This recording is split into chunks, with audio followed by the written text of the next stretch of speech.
नमस्कार और the deep dive में आपका स्वागत है। आज हम एक ऐसे पौधे की दुनिया में उतर रहे हैं जिसका नाम सुनने में जितना अनोखा है, काम भी उतना ही दिलचस्प लगता है। कॉलिन्सोनिया कैनेडेंसिस। जिसे आमतौर पर स्टोन रूट भी कहते हैं। हाँ, स्टोन रूट।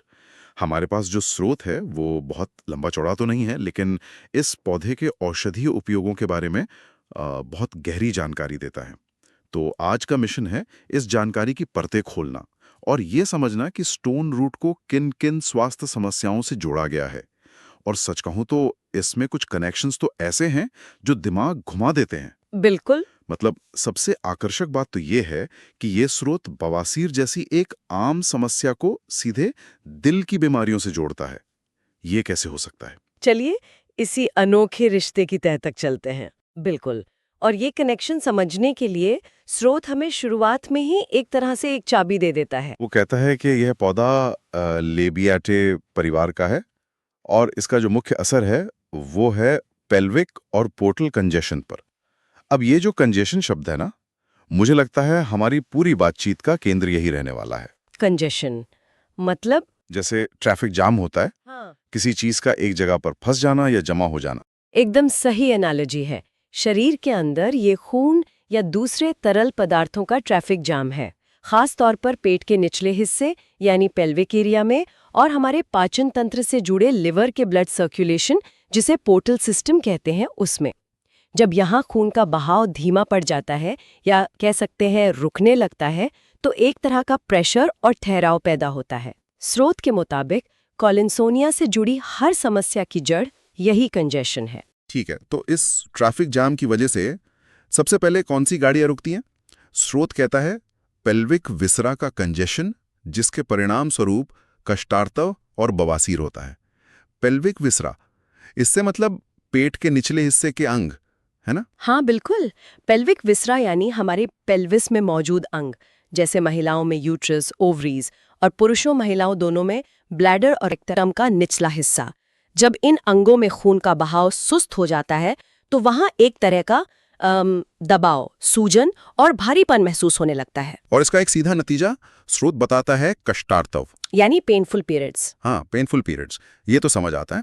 अगर यूट्रस में ब्लड फ्लो ठीक नहीं है तो पीरियड्स के दौरान दर्द और ऐंठन होना स्वाभाविक है। बिल्कुल। ये हमें बताता है कि दर्द अपने आप में कोई बीमारी नहीं है, बल्कि एक गहरे असंतुलन का सिग्नल है। यहाँ वो असंतुलन है सर्कुलेशन में रुकावट।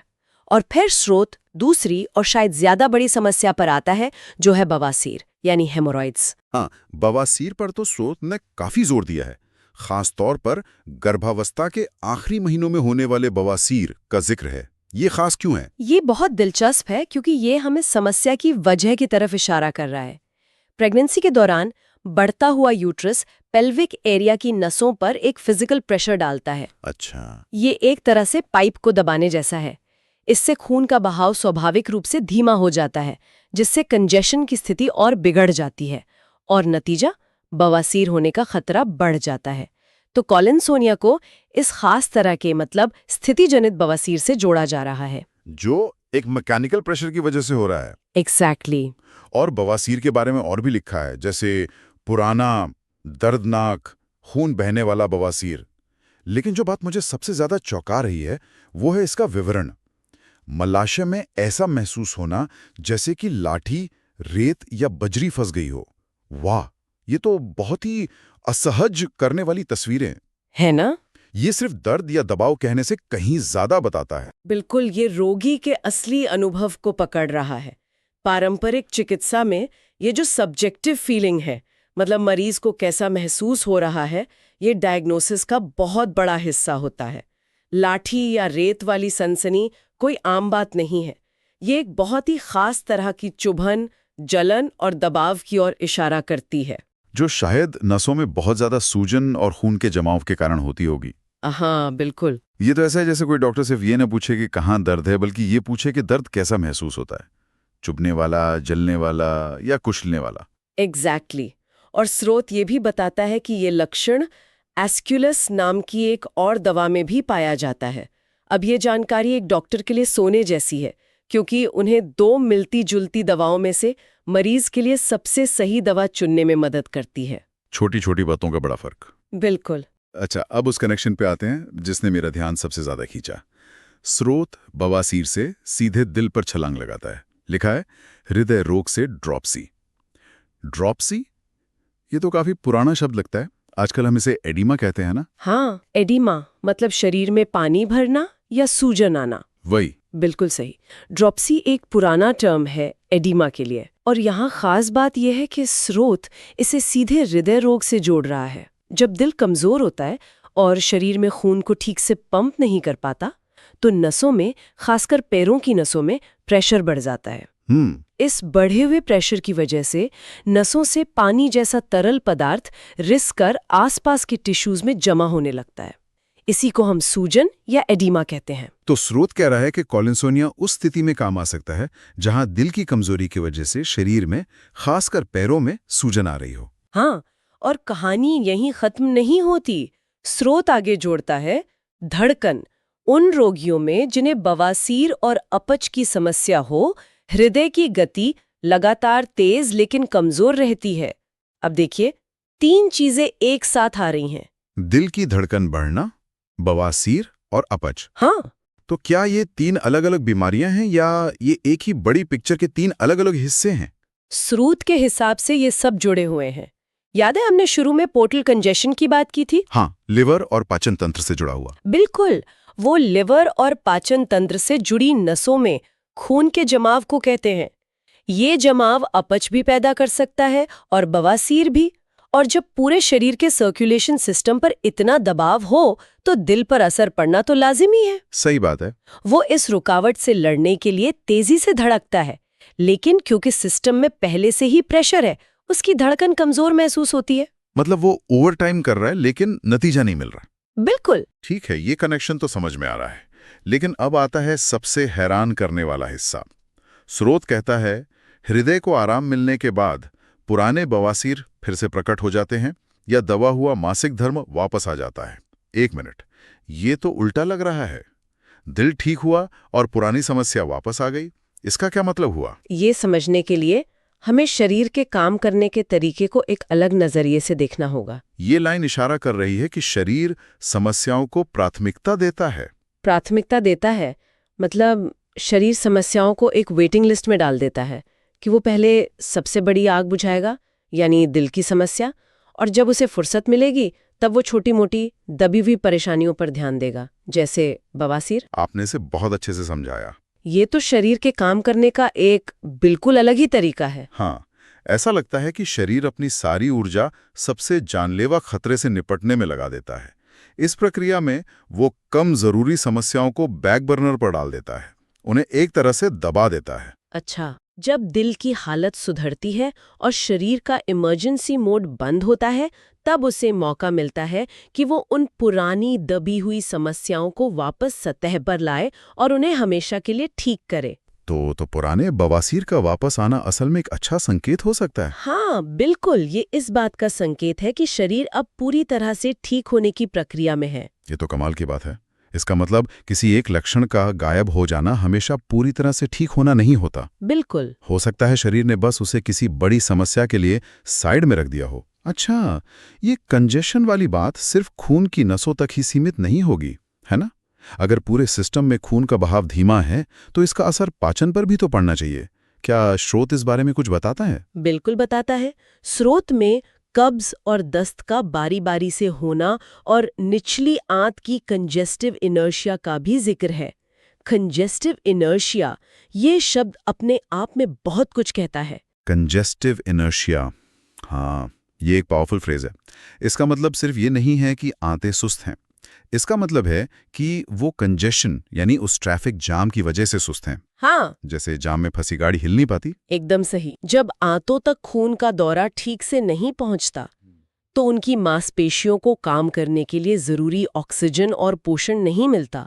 उनमें वो ताकत ही नहीं बचती कि वो मल को ठीक से आगे धकेल सकें। और इसी वजह से कब्ज? हाँ, इसी वजह से मल धीमा, कठोर और सूखा हो जाता है, जिससे कब्ज, दर्द और बहुत ज्यादा गैस बनती है। और कब्ज और दस्त का बारी बारी से होना, ये भी उसी असंतुलन का नतीजा है। शरीर इस इनर्शिया या सुस्ती से लड़ने की कोशिश करता है। कभी आंतें बिल्कुल जाम हो जाती हैं, जो कि कब्ज है, और फिर कभी-कभी शरीर इससे छुटकारा पाने के लिए एकदम से तेजे दिखाता है, जो दस्त है। तो ये एक पेंडुलम की तरह है जो दो एक्सट्रीम के बीच झूल रहा है। बिल्कुल। स्रोत में एक और बहुत विशिष्ट स्थिति का जिक्र है। गर्भावस्था में खुजली के साथ बवासीर, लेटने में असमर्थ। ये फिर से रोगी के अनुभव पर बहुत गहरा ध्यान देता है। हाँ, ये विवरण हमें समस्या की गंभीरता बताता है। खुजली अक्सर खून के जमाव की वजह से त्वचा में होने वाली जलन का संकेत होती है, और लेटे रहने में असमर्थ ये दिखाता है कि मरीज की हालत कितनी खराब है। प्रेशर इतना ज्यादा है कि उसे किसी भी पोजीशन में आराम नहीं मिल रहा। ये सिर्फ एक फिजिकल लक्षण नहीं है, ये उस व्यक्ति की क्वालिटी ऑफ लाइफ पर पड़ने वाले असर को दिखा रहा है। बिल्कुल। और इन सब शारीरिक लक्षणों के बाद स्रोत आखिर में एक ऐसी बात कहता है जो इन सब को मन से जोड़ देती है। मामूली मानसिक भावना या उत्तेजना भी लक्षणों को बढ़ा देती है। ये मन और शरीर के गहरे कनेक्शन को दिखाता है। ये बताता है कि जिस व्यक्ति को कोलिनसोनिया की जरूरत पड़ सकती है, वो बहुत संवेदनशील होता है। उनका नर्वस सिस्टम और सर्कुलेटरी सिस्टम एक दूसरे से बहुत मजबूती से जुड़े होते हैं। मतलब ये कुछ वैसा ही है जैसे जब हम में से कुछ लोग स्ट्रेस में होते हैं तो पेट खराब हो जाता है, लेकिन यहाँ ये और भी ज्यादा गहरे लेवल पर हो रहा है। बिल्कुल। उस व्यक्ति के लिए थोड़ी सी भी चिंता, गुस्सा या यहाँ तक कि ज्यादा खुशी भी शरीर में एक फिजिकल रिएक्शन ट्रिगर कर सकती है।